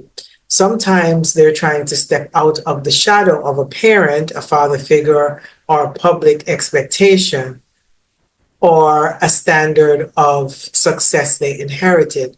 But either way, the sun in the 10th house is learning how to stand in the world with integrity. This is not only about being successful. It is about becoming aligned with the role the soul is here to embody publicly.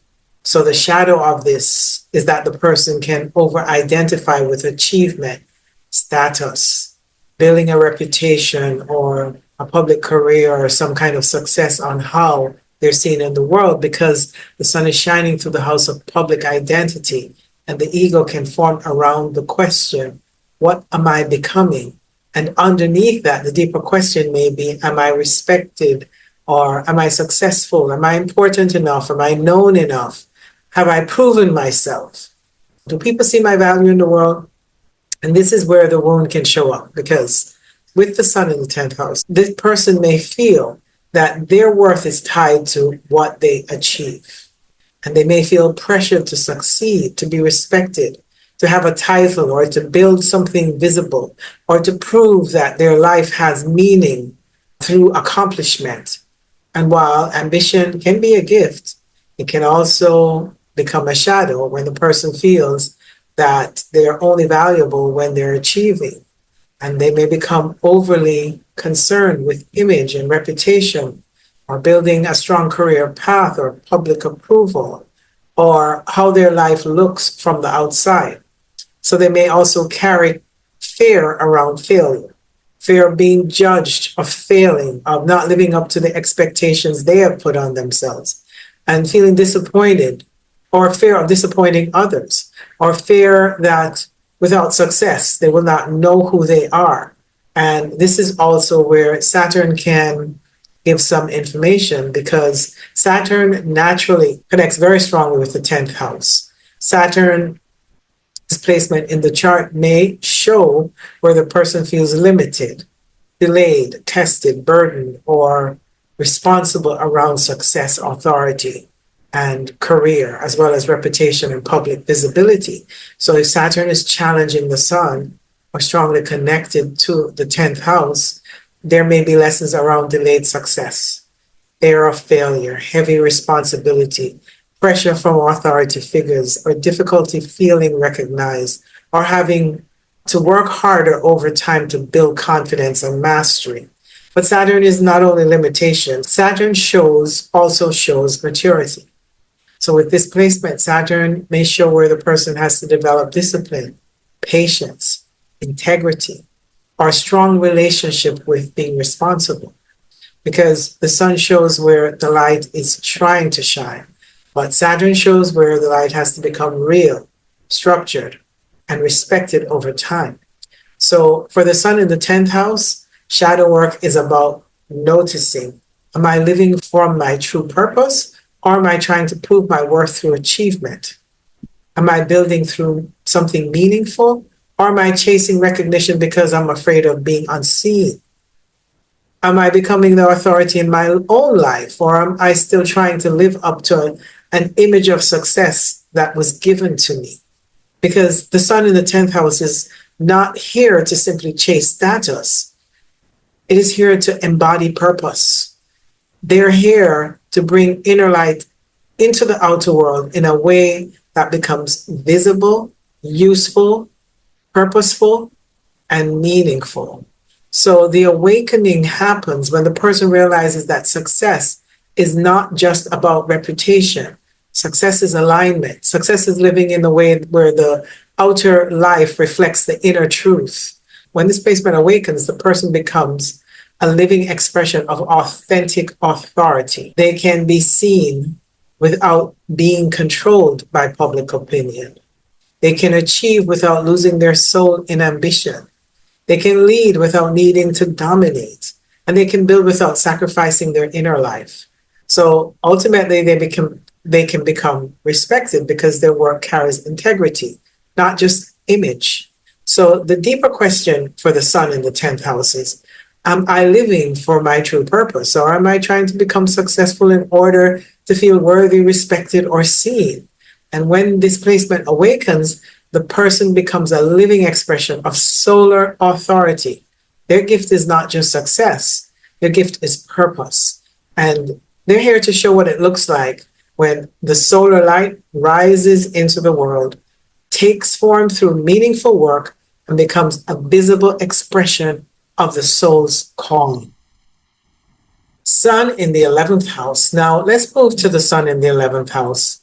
But again, before I move into this placement, I want to remind you that if you skipped straight to your sun house, I do recommend going back and listening to the introduction, because the introduction gives a deeper framework for understanding the sun beyond personality traits or surface level astrology. The sun is not just showing where we express ourselves, it's showing where our inner light, our life force, and our authentic self is trying to become conscious through human experience. So when we look at the sun in the 11th house, we're not only looking at friends, groups, networks, social circles, hopes and dreams, or future goals. We're looking at where the solar light is trying to awaken through community, vision, collective purpose, friendships, and the person's connection to something larger than the individual self. So the 11th house is the house of friends, groups, networks, communities, social influences, hopes, dreams, future visions, and larger collective. So when the sun falls here, the person's light is trying to become conscious through the group field.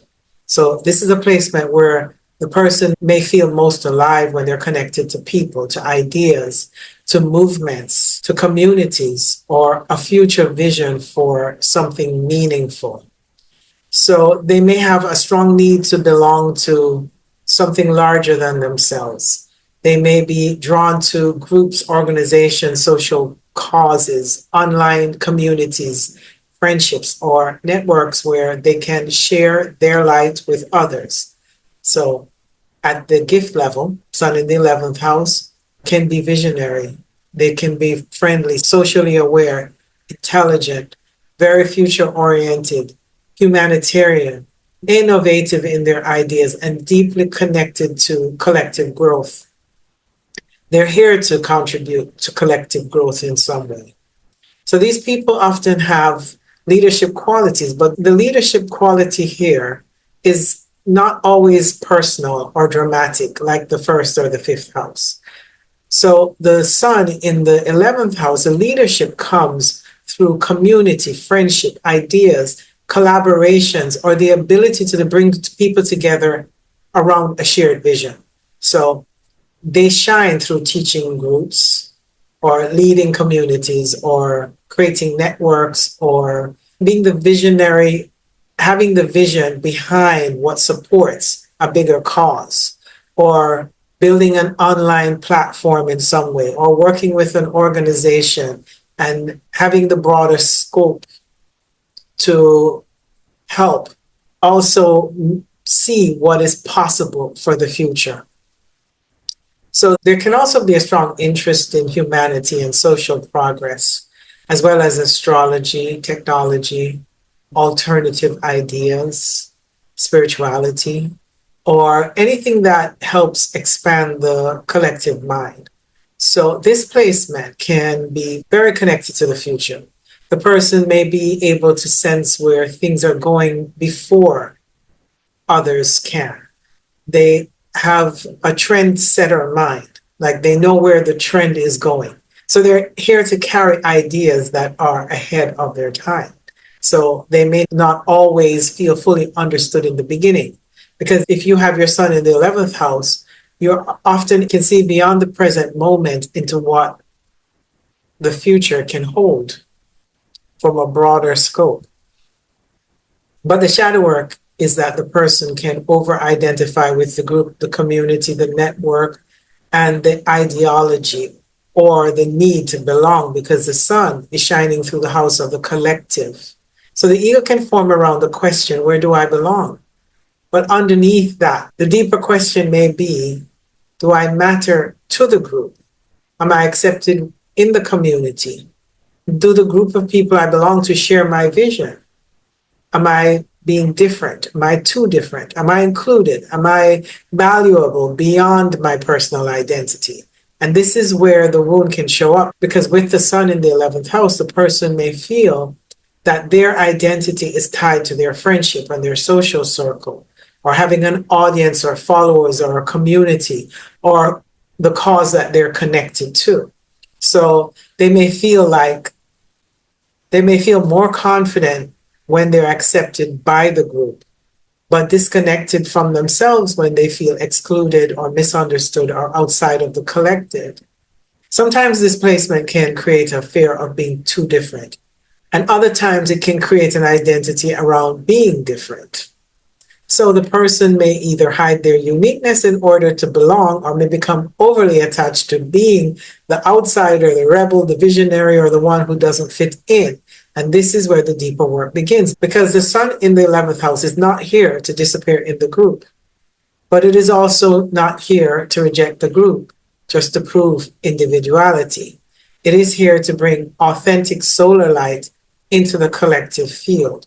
And this is also where Saturn can give more information, because Saturn's placement in the chart can show where the person feels limited, delayed, restricted, judged, or excluded in friendships, groups, communities, or social networks, or some kind of future dream.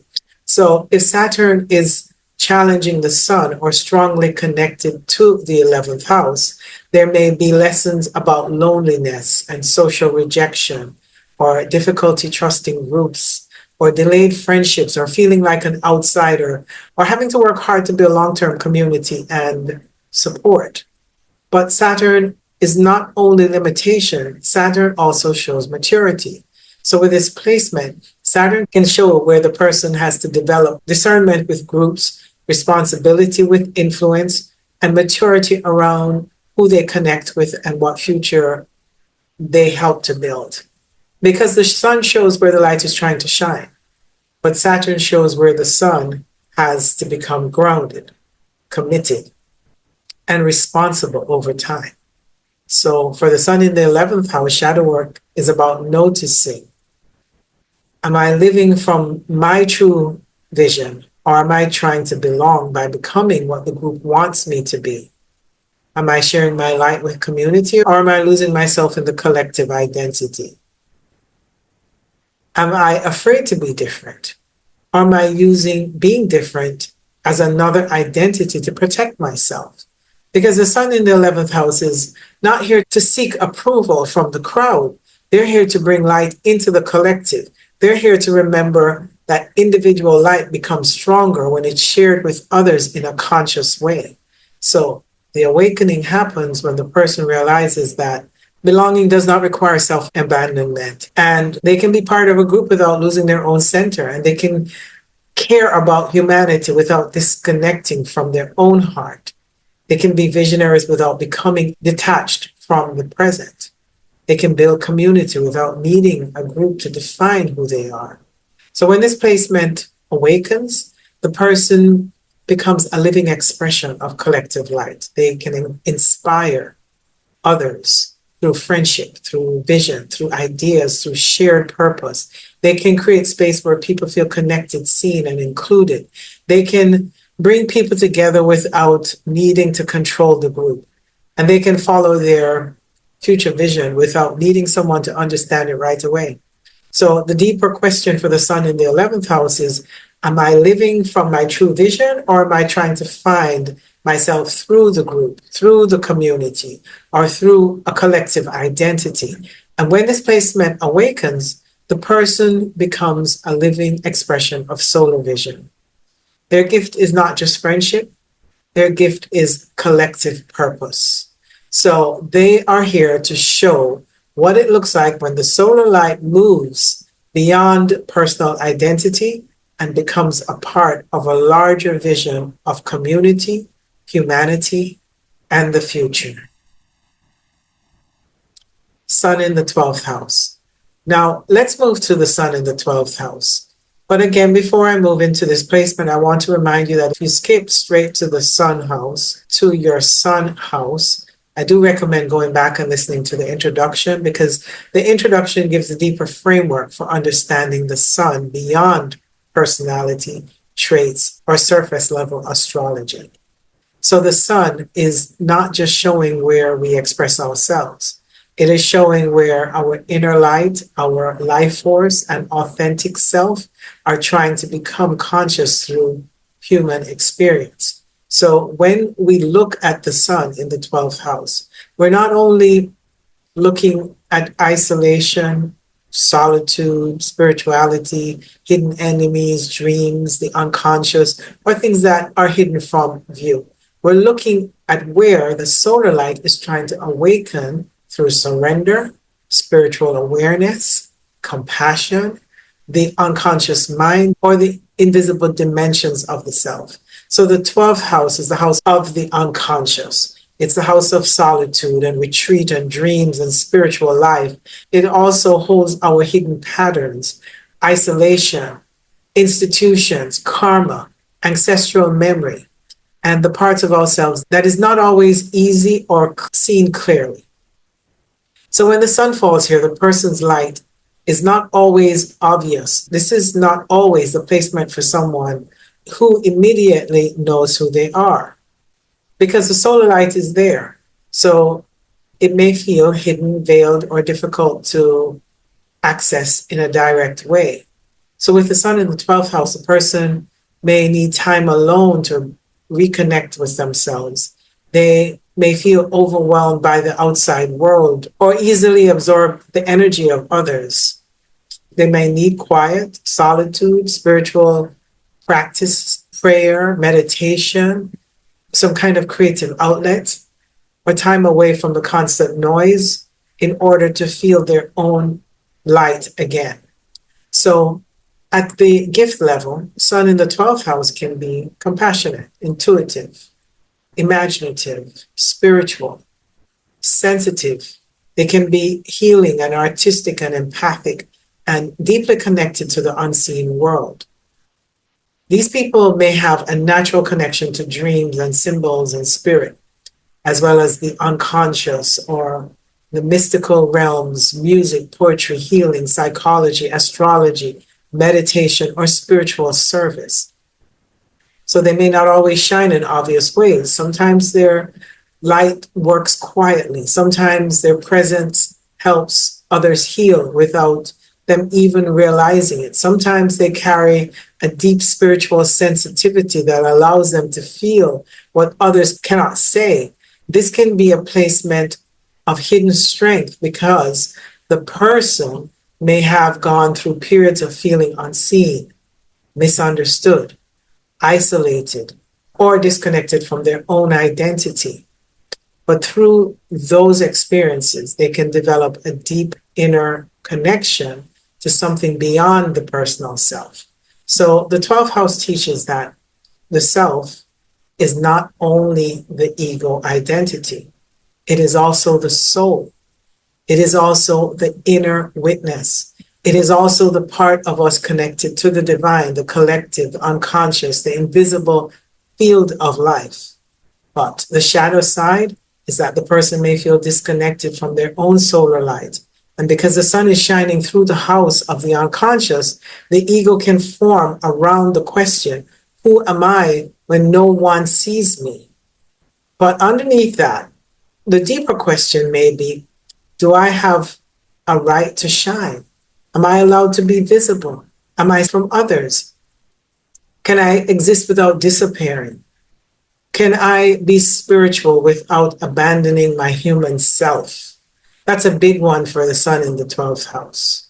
So this is where the wound can show up because the sun in the 12th house, the person may struggle to fully claim their identity, or they may hide their light. They may feel guilty for wanting recognition. They may feel safer behind the scenes. They may sacrifice themselves for others or merge too deeply with others' pain, needs, or emotions. Sometimes this placement can create a pattern of disappearing or disappearing into isolation or disappearing into spiritual bypassing or disappearing into other people's suffering or disappearing into fantasy, avoidance, escapism, or unconscious patterns they have not yet brought into awareness. So the shadow is not solitude. The shadow is hiding. The shadow is not spirituality. The shadow is using spirituality to avoid embodiment. The shadow is not compassion. The shadow is self-abandonment disguised in compassion. So this is also where Saturn can give more information because Saturn's placement in the chart may show where the person feels limited, burdened, restricted, or karmically tested around solitude, spirituality, around their own visibility and their unconscious emotional boundaries, as well as the ability to trust their own inner light.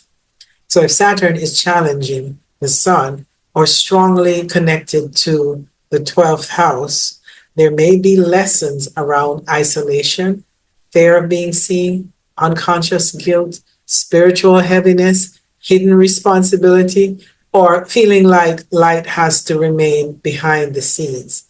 But Saturn is not only limitation, Saturn is also maturity. So with this placement, Saturn may show where the person has to develop spiritual discipline, emotional boundaries, and a stronger container for their sensitivity. Because the sun shows where the light is trying to shine, but Saturn shows where the light has to become grounded enough to exist inside reality.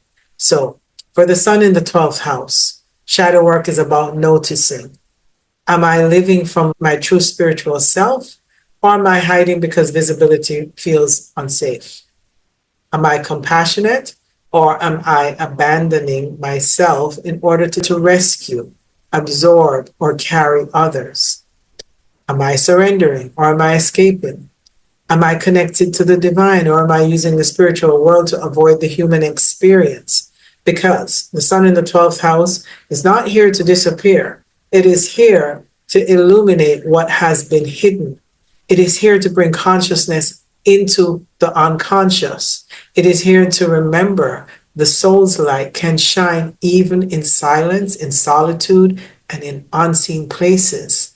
So the awakening happens when the person realizes that being spiritual doesn't mean erasing the self. Being compassionate doesn't mean losing boundaries. Being sensitive doesn't mean absorbing everything.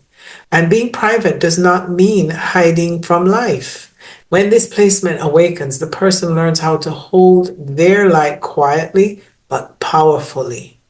They can be alone without feeling abandoned. They can serve without losing themselves. They can feel deeply without becoming overwhelmed.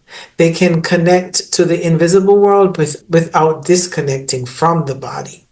They can allow their solar light to merge from behind the veils in a way that feels authentic and grounded and spiritually aligned. So the deeper question for the sun in the 12th house is, am I living from my true spiritual light or am I hiding my light behind fear and sacrifice and guilt or unconscious patterns? And when this placement awakens, it becomes a living expression of hidden light made conscious. Their gift is not just sensitivity. Their gift is spiritual illumination. They're here to show what it looks like when the solar light enters the unconscious, dissolves the false self, and remembers its connection to the divine source within. So when we look at the sun, when we look at where the sun falls in our natal chart, this is the area of life where your inner light is trying to become conscious. It shows where you may seek recognition at the personality level, but also where your authentic self is learning to shine from a deeper place. So as you reflect on your sun house placement, ask yourself, am I living from the role I learned to play, or am I allowing my true solar light to come through? So thank you for watching, and I hope this resonated with you.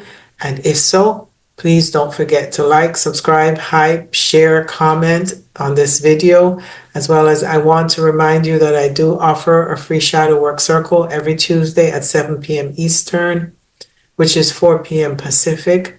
And if you're interested, just go to my website, starwellastro.com, as well as I do offer natal chart readings and one-on-one shadow work if you would like a more personal approach. And also my new course is available. You can find everything on my website at starwellastro.com. Thank you and see you next time.